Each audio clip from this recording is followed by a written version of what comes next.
Eu gosto das intersecções de comunicação, nesse sentido que eu jamais imaginaria que você fosse protestante. Porque tem uma diferença entre protestante e neopentecostal. Tem uma diferença bem grande, que é a coisa de frequentar o culto e deixar um dinheiro lá todo dia e blá blá blá blá blá blá blá, e que vai muito pro preconceito, inclusive com as religiões afro. E o protestante que é só uma vertente do cristianismo, né? Como é que você chegou Na nessa verdade, parada, mano? Saindo, assim, não, saindo. o cristianismo, assim como várias outras religiões, ele tem muitas vertentes, Uhum. né? Ele abre muitos leques. E esses leques são as doutrinas, né? Então, tem a doutrina pentecostal, tem a doutrina batista, blá, blá, blá, e assim por diante. Então, assim, tem várias. Eu venho de uma família de cristãos. Então, a minha avó era presbiteriana, a mãe da minha mãe. Ah, pode A crer. mãe do meu, a mãe do meu pai era da Congregação Cristã do Brasil, que é, inclusive uma igreja mais tradicional. Uhum. A minha mãe frequentou muito tempo uma igreja Assembleia de Deus, que está ali entre uma mais tradicional e um pouquinho mais pentecostal. As minhas irmãs, em alguns momentos, frequentaram lugares diferentes. Eu nunca fui muito de frequentar os espaços. Eu gosto de ir às vezes. Inclusive, às vezes eu vou em qualquer lugar. Assim, não tem aquela coisa. Assim, às vezes tem vontade, eu entro nessa igreja. Uhum. Pronto, entrei. Inclusive numa igreja católica, qualquer espaço. Às vezes eu tenho essa necessidade de estar num lugar para fazer alguma conexão. Então eu entro em qualquer lugar. Não frequento, mas vou às vezes por conta da minha mãe ou alguma questão, vou porque tem as festas, tem as coisas também, né? Tem a vida social das igrejas que é bem legal também. Então, eu acho que isso sempre teve um pouco presente comigo. Mas mas eu acho que eu passo a dizer que eu sou uma cristã e que eu sou uma pessoa de fé, sei lá, de uns 10, 15 anos para cá, me colocar nesse lugar, independente de frequentar um espaço. E eu acho que de pouco tempo para cá, eu assumo isso como um compromisso de verdade minha.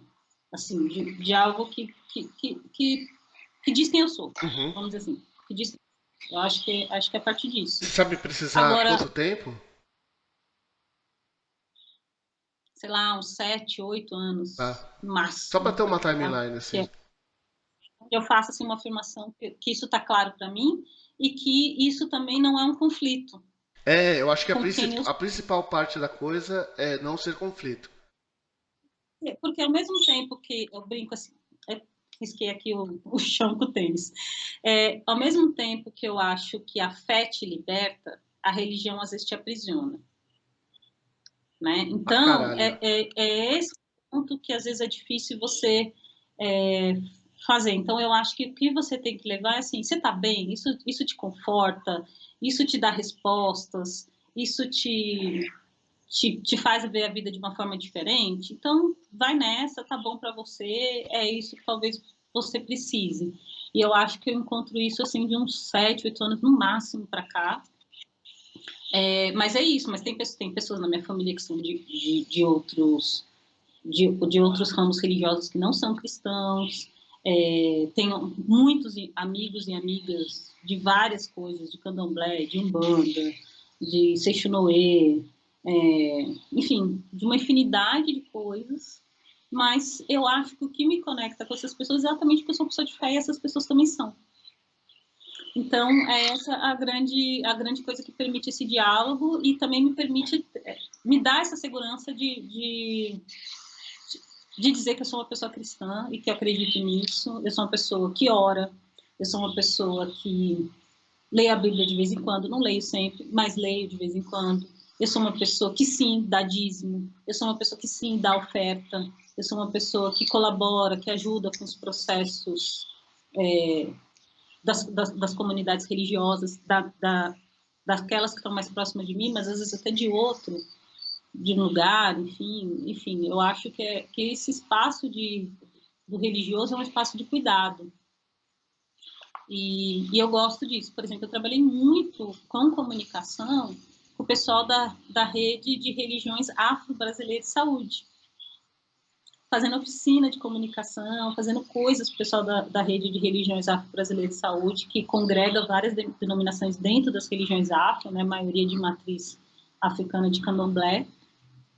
E sempre era um espaço muito gostoso, um espaço de muito respeito, um espaço de fé mesmo. Então, eu acho que é isso que, assim, eu não vejo dificuldade. Como você disse sobre o meu livro, né? Você falou, eu não vou lembrar as palavras exatas, mas foi alguma coisa no sentido de, eu ouso dizer que já é um clássico da literatura marginal. Aquilo, nossa, aquilo pegou meu coraçãozinho, mano, do Pretinho. O Pretinho da Vila, você fez o Pretinho da Vila feliz, mano. Da hora, obrigado. Mas eu ouso dizer que hoje estamos aqui tão conectados, com essa conversa tão bacana, por causa da fé, porque eu também me considero um ser humano de muita fé. Eu já tentei ser ateu, eu tentei ser ateu. É difícil. Porque na época do poker, tipo, você tá vendo o dia inteiro ali matemática, número, né? Sobra muito pouco espaço pra fé. Tipo, é número, número, número, número e número. O número não tem muito a ver com a fé, né? Uhum. E aí, tipo, quando chegou no momento da minha avó, tipo, adoecer e olhar e falar, cara, tipo, sei lá, não tem mais jeito, eu falei, mano, ateu é aqui, ó. A partir de agora eu vou acreditar em algum bagulho, porque em algum momento eu preciso acreditar que eu vou contar com essa mulher de novo, mano. E aí meu ateísmo foi pro caralho. Mas, mas foi bonito mesmo, assim. Dei descarga e tá em algum momento lá no Rio Tietê. Mas, voltando pra essa coisa da fé, eu me considero uma pessoa de fé pra caralho, mano. Porque eu acho que a fé tira a gente de alguns locais ruins. Inclusive de mente, né? A gente, de falta de acreditar que você fala, mano, nada mais vai dar certo na vida. Quando você chega nessa conclusão, eu acho que é muito difícil você produzir alguma coisa positiva, tá ligado? Eu queria. Aí você explicou bastante, assim, você falou da sua família. A sua família tem uma tradição já, então, um pouco mais ampla, né? Assumir isso que Tanto da minha mãe quanto da família do meu do pai. seu pai.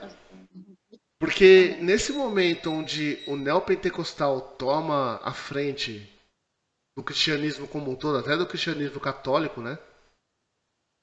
Ele toma a frente e começa a tomar ações políticas, chegando ao Congresso, ao Senado, à presidência, e tomando ações civis de ir em terreiro e tacar pedra em terreiro e fechar terreiro de fato.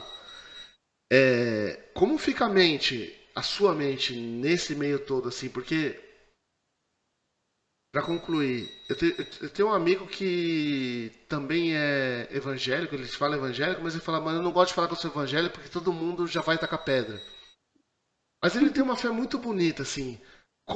Eu acho muito massa ouvir essa fé bonita dentro de um cenário que não tá tão bonito assim. Eu acho muito massa ouvir isso. E como manter essa fé dentro do cenário que no completo não é tão bonito? Bem, primeiro que a gente é humano, Ah, né? sim, com Então a certeza. humanidade produz tudo de bom e tudo de ruim.